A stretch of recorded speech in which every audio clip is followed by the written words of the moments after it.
እንዴት ነው አንድ ሰው ወደፊትም ከሚመጣው ኃጢአት ድኛለሁ ብሎ ሊያውጅ የሚችለው? እስከ መጨረሻው በመጽናት የሚፈጸም እንጂ አምኛለሁ ድኛለሁ ተብሎ የሚፎከርበት አይደለም። አምነሃል በቃ ሂድ መጽሐፍ ቅዱስ ብሎ ያውቃል።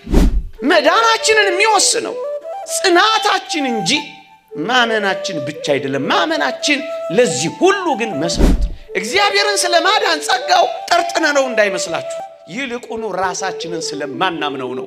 አንዳንዶች እግዚአብሔርን ማናምን አድርገው ራሳችንን ነው ማናምነው። ወገኖች መዳን ያበቃና የተፈጸመ ከሆነ ለምን ስለ ንስሐ ይሰበካል?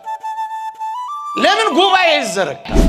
የተሰጣችሁን የተስፋ ቃል እንድታገኙ መጽናት ያስፈልጋችኋል ይላል። የሚፈጸመው በጽናት ነው ምእመናን።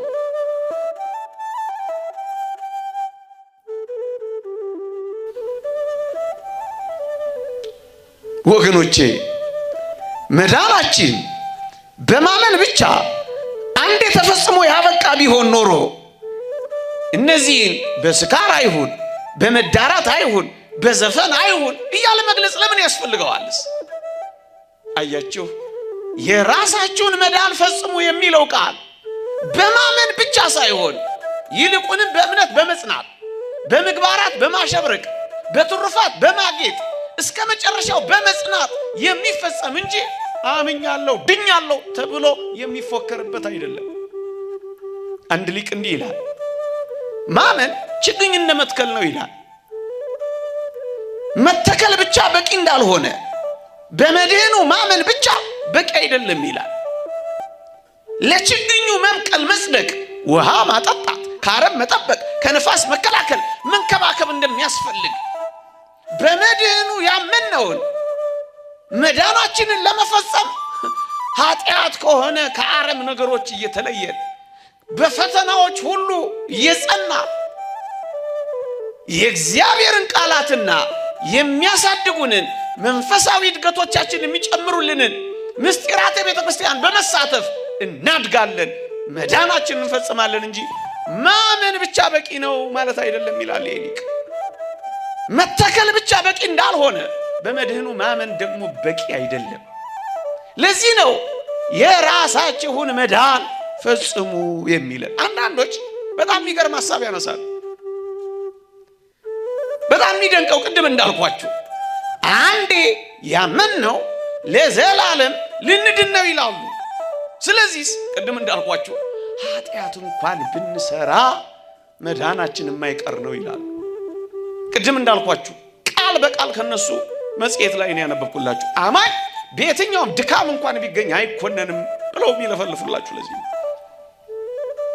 ወገኖቼ ሳምን ብቻ ድኛለሁ የሚሉን ካለፈው ብቻ ቢሆን እሺ፣ ግን ገና ከሚመጣውም ኃጢአት ማለታቸው መሆኑ እኮ ነው ከባድ የሆነው።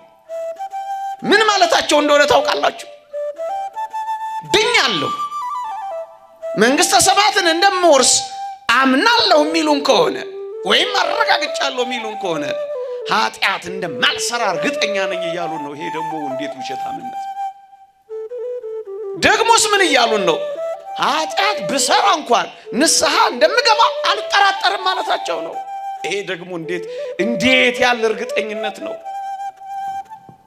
ደግሞስ ንስሐዬም በፍጹም ተቀባይነት እንዳለው አውቃለሁ ማለታቸው እኮ ነው። ይሄ ምንኛ ድፍረት ነው! አማኞች ሆነው በመጽሐፍ ቅዱስ እንዴት እንደተባሉ የቅዱሳት መጻሕፍትና ኃይለ ቃላት ተመልከቱ። ሞተ ከወገናችንም ያሉት ፍሬ ቢሶች ሆነው እንዳይቀሩ ይላል። ፍሬ ቢሶች ሆነው እንዳይቀሩ የግድ ስለሚያስፈልገው በመልካም ሥራ ስለመጽናት ይማሩ ይልላችኋል። አያችሁ፣ ከወገናችንም ያሉት ማለት አማኞች ጭምር ፍሬ ቢሶች ሆነው እንዳይቀሩ የሚለው ፍሬ ቢስ ሆነው ገለባ ሆነው ወደ እሳት ሊጣሉ እንደሚችሉ አይናገርምን? አንድ ሁለተኛስ ፍርድ ከእግዚአብሔር ቤት ተነስቶ ይጀምራል ማለቱ ከአማኞች ወገን ፍርድና ቁጣ እንደሚመጣ የእግዚአብሔር ቃል አያሳይምን? ታዲያስ እንዴት ነው አንድ ሰው ወደፊትም ከሚመጣ ኃጢአት ድኛለሁ ብሎ ሊያውጅ የሚችለው? ወገኖቼ እኛ ኦርቶዶክሳውያን እግዚአብሔርን ስለማዳን ጸጋው ጠርጥነነው እንዳይመስላችሁ፣ ይልቁኑ ራሳችንን ስለማናምነው ነው። አንዳንዶች እግዚአብሔርን ማናምን አድርገው ራሳችንን ነው ማናምነው። ወገኖች መኖሪያ ቤት በመንግስት ይገነባል። እስኪ ልጠይቃችሁ፣ መንግስት ኮንዶሚኒየም ገነባ ማለት ሁላችንም ኮንዶሚኒየም ውስጥ እንገባለን ማለት ነው? ነው አይደለም እንዴ? በፍጹም አይደለም። መጀመሪያ ይመዘገባል፣ ከዚያ ይቆጥባል፣ ሳያቋርጥ ይተጋል፣ ከዚያ ደግሞ ማጠናቀቂያ ስራ በራሱ ይሰራል። እነዚህን ሁሉ ሂደቶች ያልፋል እንጂ መንግስት ኮንዶሚኒየም ገነባ ማለት ሁላችንም እንገባለን ማለት አይደለም። በፍጹም አይደለም። ዋጋ መክፈል፣ መሳተፍ ያስፈልጋል። ለዚህ ነው የራሳችሁን መዳን ፈጽሙ የሚለን የእግዚአብሔር ቃል። አስታውሳለሁ በልጅነት በሰንበት ትምህርት ቤት ከአንድ ሰው ጋር ተወያይተን ነበር በዚህ ርዕሰ ጉዳይ እና ምን አለን? ድኛለሁ፣ ጸድቄያለሁ፣ መንግሥተ ሰማያት ገብቻለሁ አይነት ነገሮች አወራለን። ኋላ አንድ ጩልሌ ሰንበት ተማሪ ነበረ። ጥያቄ ጠየቀው። ምን አለው? ኃጢአት ትሰራለህ አለው። አዎ እሰራለሁ። እሱማ በደል ትበድላለህ? አዎ በድላለሁ። እሱማ አለ። እና እስኪ ስምህን ንገረን በመጽሐፍ ቅዱስ ማን ብለን እንጥራህ አለው። እና ልጁ ምን ብሎ መለሰ? የዳነ ኃጥእ እባላለሁ ብሎ አስተዋወቀ። እግዚአብሔር ያሳያችሁ። በዚህ ድኛለሁ፣ በዚህ ኃጢአተኛ እንደነዚህ ላሉት ሰዎች እግዚአብሔር ከመንግስተ ሰማያትና ከገሃነመ እሳት ትንሽ ቀልቀል አድርጎ ለዳኑ ኃጥኦች ሊያዘጋጅላቸው ይገባል ማለት ነው። እየሰማችሁኝ ነው?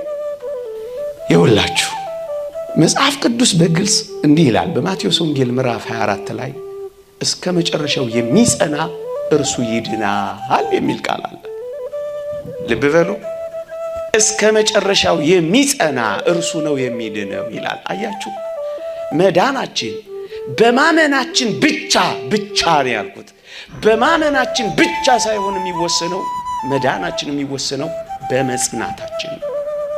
አያችሁ፣ መዳንን የሚወስነው ባመንነው እምነት መጽናታችንን፣ በጀመርነው ምግባር መቀጠላችንን፣ በሰራነው ትሩፋት ማሳደጋችን ላይ ነው እንጂ የሚመሰረተው አምነሃል በቃ መጽሐፍ ቅዱስ ብሎ ያውቅ። ያመኑትን ሁሉ ምን እንደሚላቸው አላያቸውም?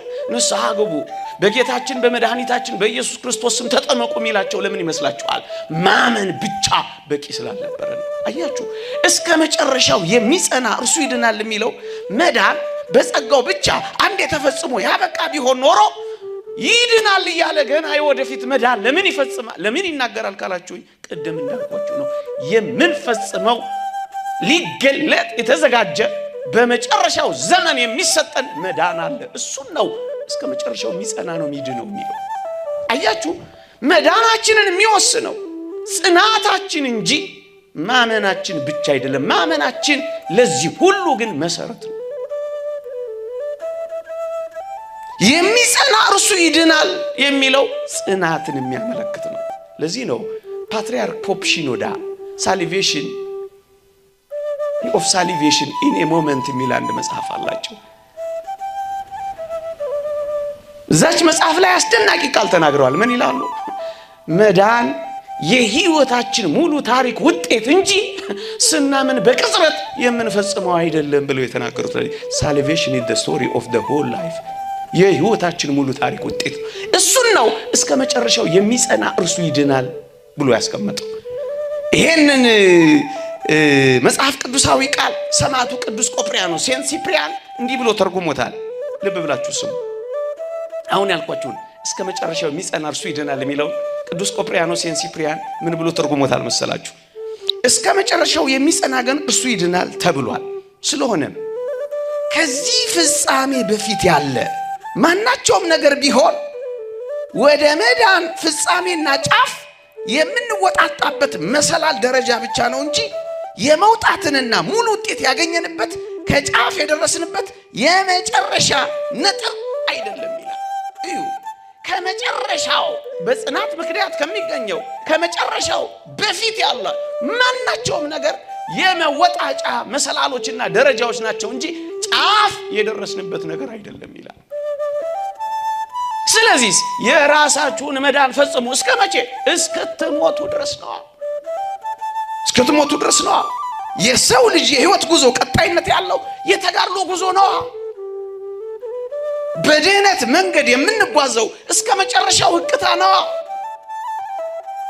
ድህነት ከልደት እስከ ነፍስ ህቅታ በትጋት ጠብቀን የምንፈጽመው ነው። ድህነታችንን ለመፈጸም ወደ ዘላለማዊ ህይወት በሚወስደው መንገድ እለት እለት እንመላለሳለና ይሄ ነው ድነና የዳንን ነው እንድናለን የምንለው ወገኖች። ይሄንን ነው የምንለው። አንድ ሌላ እግዚአብሔር ቃል አንሳላችሁ መጠቅለያም እንዲሆነኝ ንዑድ ክቡር የሚሆን ሐዋርያ ጳውሎስ ደቀ መዝሙሩን ጢሞቴዎስን እንዲህ ብሎ መክሮታል። አንደኛ ጢሞቴዎስ ምዕራፍ 4 ቁጥር 16 ላይ እንዲህ ይላል፣ ለራስህና ለትምህርት ተጠንቀቅ፣ በእነዚህም ጽና፣ ይህን ብታደርግ ራስህንም የሚሰሙህንም ታድናለህ ይላል። ልብ በሉ፣ ጢሞቴዎስ እኮ የቅዱስ ጳውሎስ ደቀ መዝሙር ነው።